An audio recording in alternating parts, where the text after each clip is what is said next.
Welcome back to the Caregivers Coaching Corner and this fifth video in our series on caregiver emotions, the roller coaster ride that we're all too familiar with.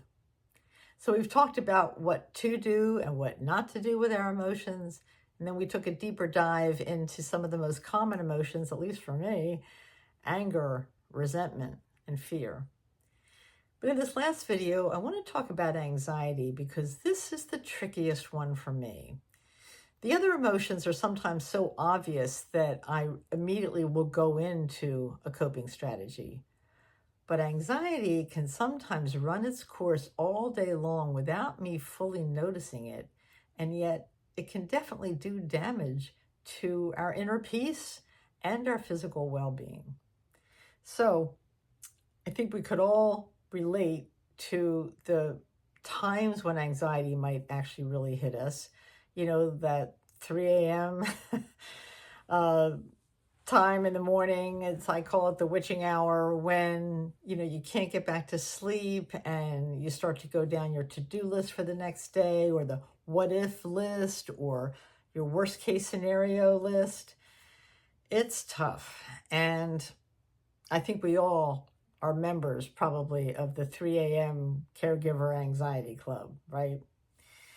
But the point is, for me at least, anxiety is a full body experience. I mean, it's not just in our heads.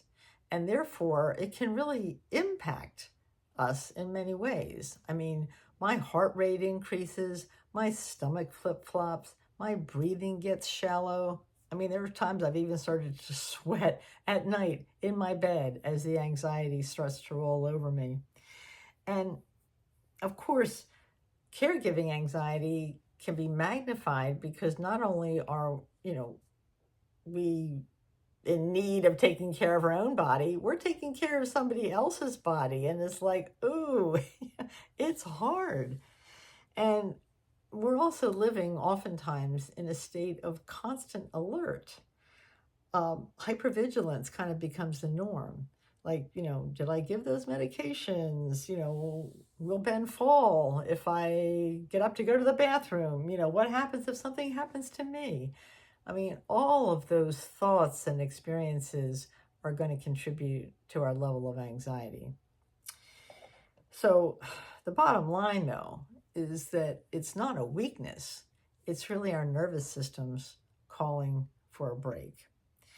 And I have found that I really need to put some self-care practices, just short, simple ones, but I have to put those practices into place on a day-to-day basis, because the anxiety is not, again, it's not going to go away. And I don't want to resist it either, but I need to tend to it. So I have a number of coping mechanisms that oftentimes, I start with the physical, because when the anxiety is coming in and I can feel it in my body, I don't oftentimes have time to do anything, to even journal or anything else. So I oftentimes will use a body response to the anxiety. So one thing that's really simple, and I do in bed at night, is alternate nostril breathing. And it just helps to reset your nervous system. You just, basically, I put two fingers, my thumb and forefinger, up against my nostrils, and I hold one down as I breathe in the other one. And then I switch and exhale through the opposite nostril. Then I inhale again through the open one.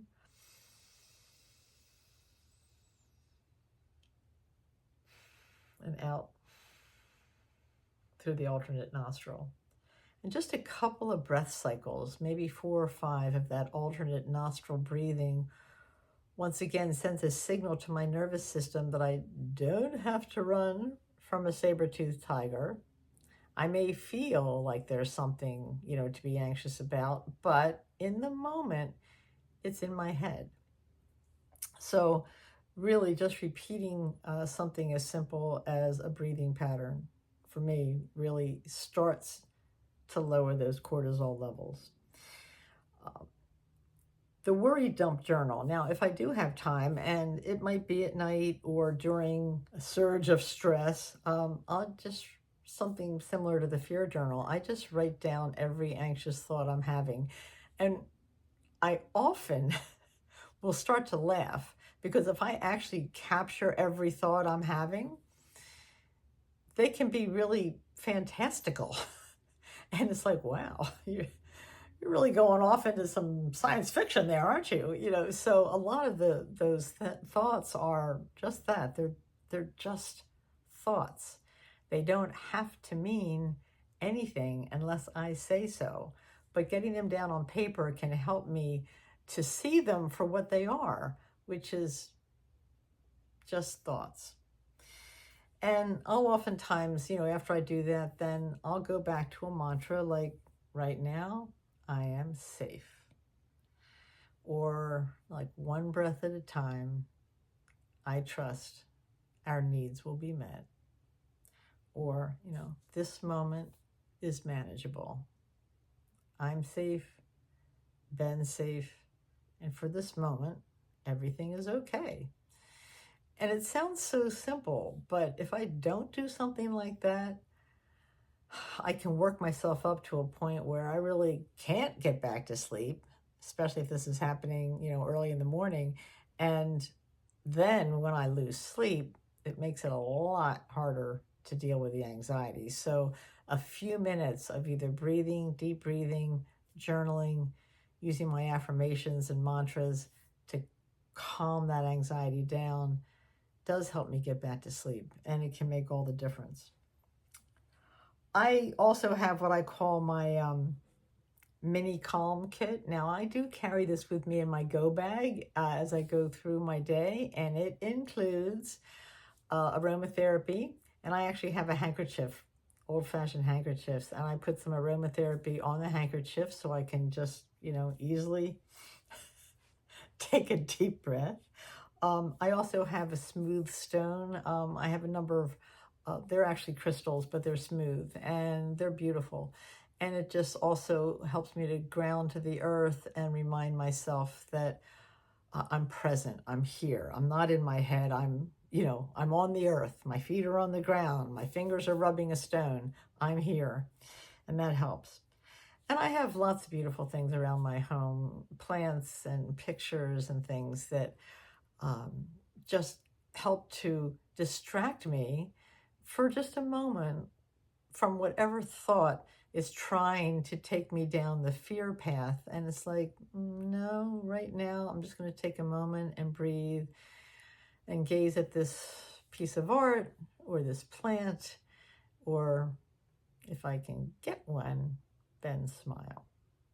So there are any number of things we can do. I think it's just, for me, a good reminder that anxiety isn't the enemy. It's part of being human.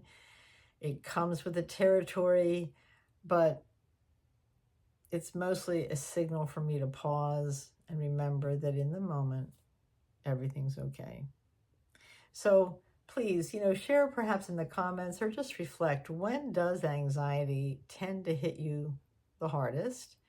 And what are some things that you can do about it? What works for you? And I'd love for you to share that as well.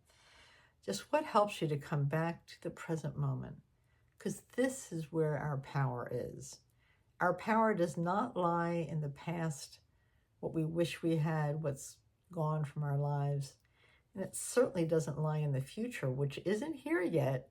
And the things we're afraid of may never happen. Our power resides in the present moment.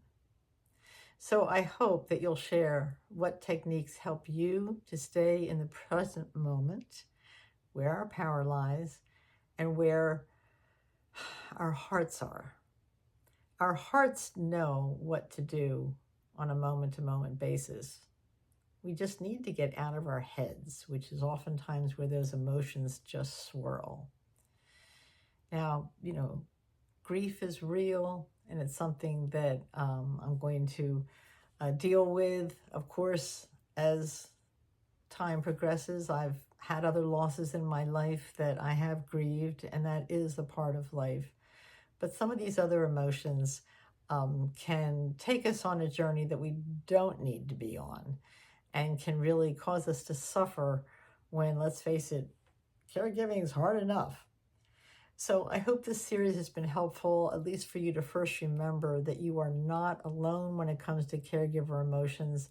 They're all very normal in terms of anger, resentment, anxiety.